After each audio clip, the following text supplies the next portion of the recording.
യേശുവേ സ്തോത്രം, യേശുവേ നന്ദി, യേശുവേ ആരാധന.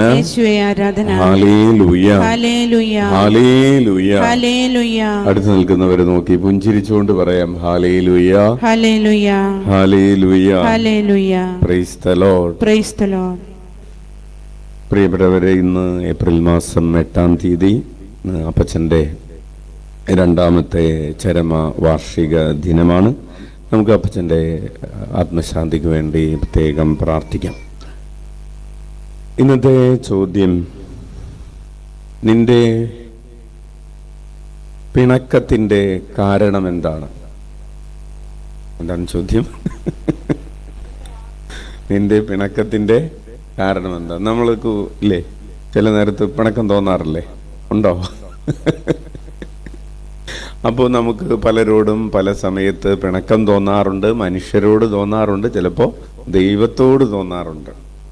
അങ്ങനെ പിണക്കം തോന്നി രണ്ടുപേര് കെട്ടൊക്കെ പൂട്ടി ബാണ്ടൊക്കെ എടുത്ത് കെട്ടും പൂട്ടും ഒക്കെ ആയിട്ട് വീട് വിട്ട് ഇറങ്ങി പോവുകയാണ്. ഒരു ഭാര്യയും ഭർത്താവും എന്നാണ് ഏകദേശം ഒരു ധാരണ.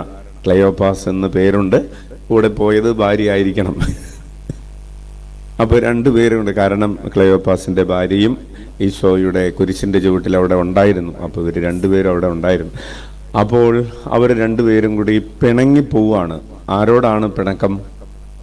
ഒന്ന്, ഈശോയോട് പിണക്കമുണ്ട്. കാരണം അവർ വിചാരിച്ചിരുന്നത് ഈശോ നമ്മളെ രക്ഷിക്കും എന്ന് വിചാരിച്ചിരുന്നതാണ്. പക്ഷേ ഈശോ വളരെ ദാരുണമായി തോറ്റ് തുന്നം പാടി കുരിശിൽ, പറയാൻ പാടില്ല എന്നാലും പറയട്ടെ, ചത്തുമലച്ച് ഒരു സാധാരണ ഒരു മനുഷ്യനേക്കാൾ ദയനീയമായി പരാജയപ്പെട്ട് അടക്കം ചെയ്യപ്പെട്ടു എന്ന ഒരു പിണക്കം.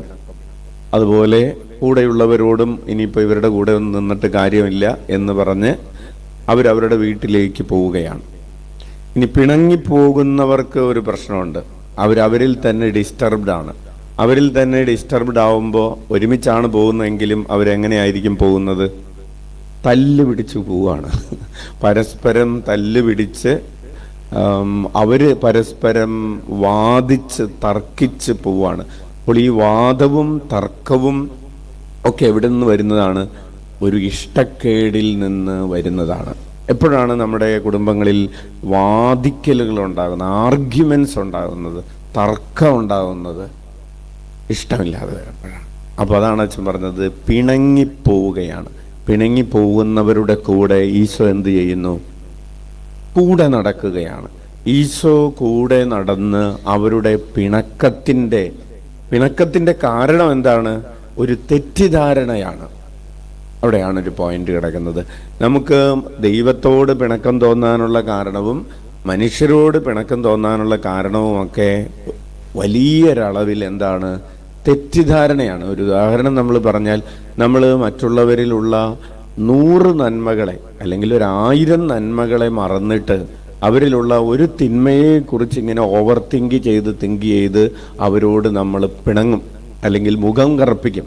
നമ്മൾ മറ്റുള്ളവരോട് മുഖം കറുപ്പിക്കുന്നത് അവരിൽ ഒരു നന്മയില്ലാത്തതുകൊണ്ടല്ല, അവരിൽ 1000 നന്മ ഉണ്ടായിരിക്കുമ്പോഴും അവരിലുള്ള ഒരു തിന്മയെ നമ്മൾ ഇങ്ങനെ കണ്ടുകൊണ്ടിരിക്കുന്നത് കൊണ്ടാണ് നമുക്ക് പിണക്കം വരുന്നത്. അപ്പോൾ ഈശോ അവരുടെ കൂടെ നടന്ന് അവരുടെ പിണക്കത്തിൻ്റെ കാരണങ്ങളെയൊക്കെ എടുത്തു മാറ്റുകയാണ്. നിങ്ങളുടെ തെറ്റിദ്ധാരണകളെ എടുത്തു മാറ്റി വചനം കൊണ്ട് ഹൃദയത്തെ പ്രകാശിപ്പിക്കുകയാണ്. പ്രിയപ്പെട്ടവരെ, നമ്മൾ പറഞ്ഞുകൊണ്ട്, ഇപ്പോൾ കർത്താവിനോട് തന്നെ ആണെങ്കിലും നമ്മൾ ഇങ്ങനെ പറഞ്ഞുകൊണ്ടിരുന്നാൽ നമ്മുടെ ഹൃദയം പ്രകാശിക്കുകയില്ല. നമ്മുടെ ഹൃദയം പ്രകാശിക്കണമെങ്കിൽ കർത്താവ് നമ്മോട് പറയുന്ന കാര്യങ്ങൾ കേട്ടുകൊണ്ടേയിരിക്കണം.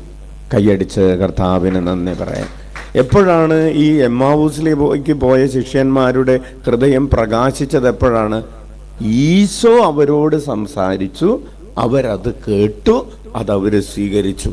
അപ്പോൾ അവരുടെ ഹൃദയം പ്രകാശിച്ചു.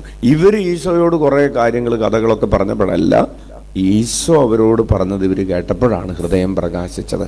അപ്പോൾ നമ്മുടെ അപ്പോഴാണ് അവരുടെ പിണക്കം ഇണക്കമായിട്ട് മാറിയത്. അവർ തിരിച്ച് മടങ്ങി വരികയാണ്. പിണക്കമൊക്കെ മാറി